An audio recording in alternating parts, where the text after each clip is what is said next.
Maganda pong tanghali po sa ating lahat, mga kadogo. Mga kadogo, ngayon itatakil up natin yung isang tanong ng ating masugid na followers and subscriber sa small channel natin na Mr. Dogo Style TV. Si Ma'am Mary Ann Casili ng Payatas, Quezon City. So mga kadogo, ito yung tanong niya po according lang po sa opinion ko. Dahil ako po ang tinanong. So, yung opinion ko lang po, sana po respetuhan po tayo. I do respect sa ibang opinion. Ito po yung opinion ko. Sana po nagkakaintindihan po tayo bilang mga dog lover. Kinuha po ni Ma'am Mary Ann ang opinion ko. So, sasagutin ko lang po according to my opinion. Okay po mga kadogo, peace po tayo lahat. So, ang tanong ni Ma'am Mary Ann Casili ng Payatas, Quezon City, plan niya raw po bumili ng pair na puppy at gusto niya po Siberian Husky. So marami po siyang nakikita sa group ko or sa iba sa mga YouTube channel na mga nagbebenta po ng puppy. May budget naman daw po siya, kahit na hindi naman po ganun kalaki, sapat daw para makabili ng quality na pair ng puppy. Ang tanong niya po sa akin ganito mga kadogo, saan daw po ba magandang bumili na puppy? Doon po ba sa nakikita niya sa mga marketplace, outdoor marketplace, yung sa mga magbebenta po sa YouTube, di ba? Meron dyan may mga stalls, meron naman sa mga Bulacan, sa Quezon City, meron na rin tayo sa may Malabon. So, saan daw po ba magandang bumili? So, mga kadogo, ito po yung opinion ko. And para na rin po sa iyo, Ma'am Mary Ann, ang opinion ko pong to sana po ay makatulong. Kayo pa rin po naman ang masusunod kung tama po ba ang opinion ko or not. Pero hindi po ito opinion ko dahil breeder ako, no? Ito po yung opinion ko bilang dog lover. Siyempre, nagtanong po kayo sa akin. Sasagutin ko po kayo ng taos puso according sa nalalaman ko at according sa kung saan alam ko na safe kayo at mas mapapabuti kung saan kayo bibili. Okay?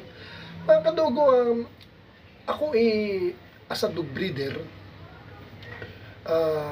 ipapayo ko kasi na yung mga iba dyan na gustong bumili, again na po hindi ko po binubuhat dahil dog breeder ako at lagi rin ako nagbebenta ng mga puppy pag ako may mga puppy. Hindi po porket breeder ako, ina-endorse ko po na breeder kayo bumili, okay?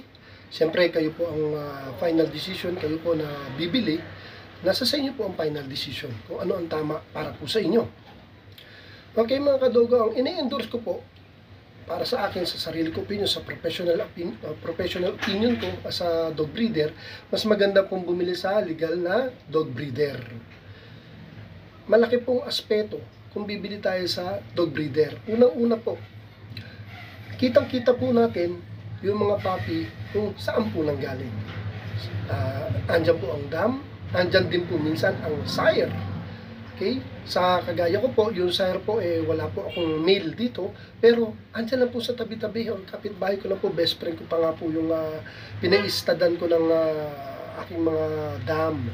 So, what I mean is nakikita ng buyer yung history mismo ng puppy bibili nila. Malaking bagay po yun. Nakikita natin mismo yung dam and sire, dahil breeder po kayo bumili, yung location, nung panggagalingan ng puppy, for sure, healthy po kasi alaga po ng nanay ang mga puppy bago po sila i-release hanggang sa kadulo-dulo ang stage na or day na i-release sila is nasa nanay sila. Malaking bagay po yun. Healthy po ang puppy. Pangalawa po, iba po kasi ang alaga ng breeder. Ang breeder kasi masyado kaming typical sa mga problema, konting makita namin na konting problema, inaagapan po namin. Kasi nga po, breeder kami. Hindi lang po puppy ang naalagaan namin, pati po yung dam and sire. Kaya what I mean is talagang alaga po, ang puppy i-release namin. Okay? At ang isa pong pinakamahalagang parte na why sa breeder kayo bibili, yung pong mga puppy safe na safe po ang pinanggalingan sa mismong kennel. Para po sa akin, sa opinion ko, napaka-negative po na bumili tayo kung saan-saan lang. Nasa daan, naaarawan, nauulanan, tapos itatravel. Di po ba, hindi po kasi safe yun para sa mga age na mga puppy like 1.5 month, 2 months, 3 months, 4 months, 5 months. Hindi safe yung ganun, pa-travel-travel. Kasi napakadelikado po, napaka-prone po nila sa mga virus and bacteria kahit baka vaccinated sila. Hindi po kagaya no mismo sa kennel, andun po siya. Kung yung kennel po merong problema, di sana nagkasakit na yung mga puppy bago nyo po kunin. Kasi for sure po, alamin nyo po ang history ng puppy, di ba? Yun nga, ang ganda kasi sa kennel nandun na kagad. Kita mo kagad kung ano pong history ng puppy. Kaya mas safe po talaga pag sa kennel kayo bibili. Dog breeder na mayroong sariling kennel. Yun po Yun po ang papayo ko sa lahat. Napakaganda po kung bibili tayo sa mismong dog breeder na may kennel. Hindi ko po ini-endorse sa sarili ko. Again po, kayo po na mga buyer ay may malayang desisyon kung kanino po kayo bibili. Ang akin lang po ay opinion ko. Kasi yun po ang tanong sa akin ni Ma'am Mary Ann.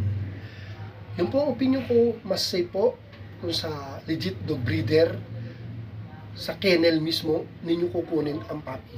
Safe na safe po yun. Kitang-kita po ang history ng dam and sire. Napakahalaga po nun. At hindi po sila exposed sa kung anumang makukuhang bakterya sa labas. Okay po? So mga kadogo, Ma'am Mary Ann, sana nasagot ko na maayos ang tanong mo. And again po, ikaw po ang magdidesisyon yan. Ang akin po ay opinion ko lang. Kasi tinanong mo po ako kung saan mas safe bumili. So, Ma'am Mary Ann, thank you sa pagtitiwala at ito po ay sinagot ko po according sa aking kaalaman bilang 9 years breeder. And sana po ay continuous niyo po ang pagsubaybay sa aking small channel na Mr. Dogo Style TV. And pasubscribe po tayo sa iba para sa atin po ang channel na to. So, dito na lang po mga kadogo. Magandang umaga po sa atin lahat.